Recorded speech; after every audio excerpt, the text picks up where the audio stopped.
So Jerry, this is technically your this is your third day of ownership, second day of riding it, and there's a couple of questions people want to know. One person wants to know what your inseam is, your inside leg measurement. 30 inches.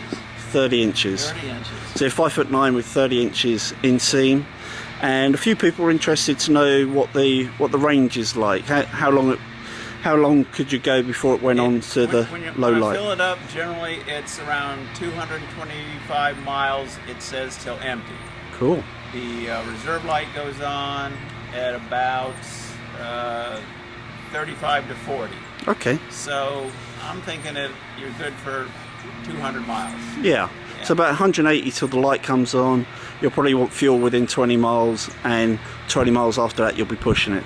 Yeah. So I think that's probably slightly better than people think, because although you're not revving it as hard running in, of course once it's running the engine's a little bit more efficient as well. So it probably that's probably net evens itself out. So how many miles have you done now in just 2 days? 440. 440 miles. First service Wednesday. I hope so. I'm going to go to the Ducati dealer and say, hey, I gotta get serviced. I'm leaving Monday.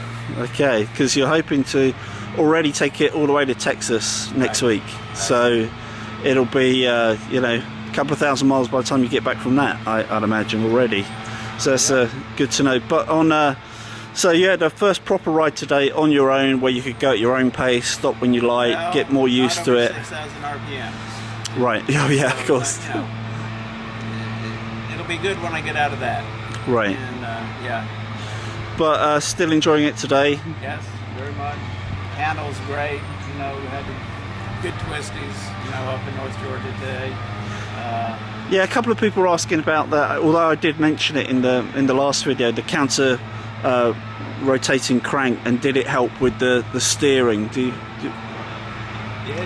lean and turn, you know, it goes. I mean, it just really, you know, really nice. I know you're used to a 19-inch front wheel, having moved from the GSA, but a few people were a bit concerned that might be a problem. But when I followed you yesterday, you know, you whipped through the bends effortlessly. The wheel, I mean, it handles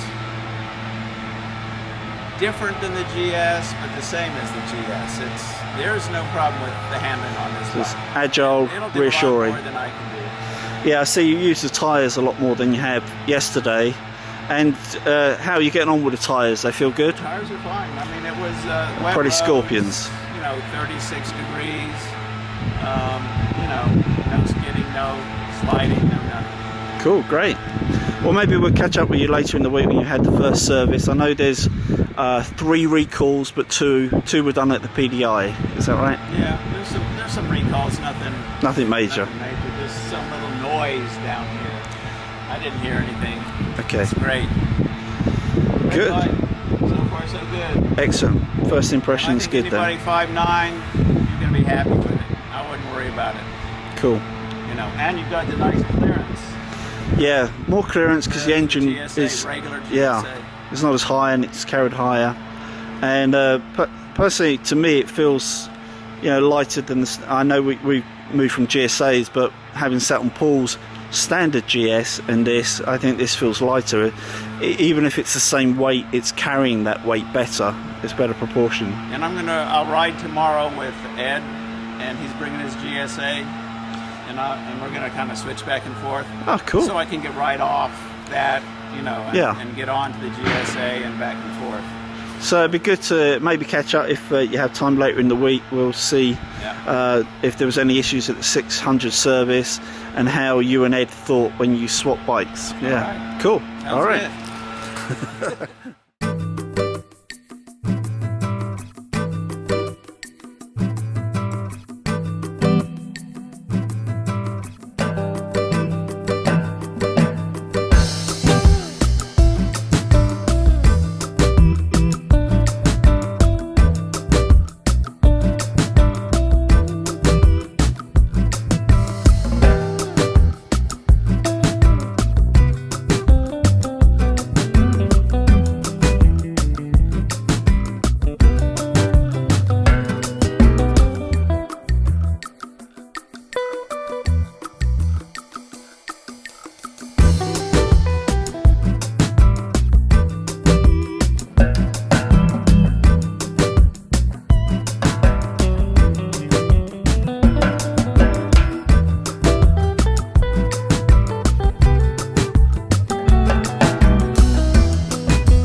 If you want to become one of the Ride On people, don't forget to subscribe.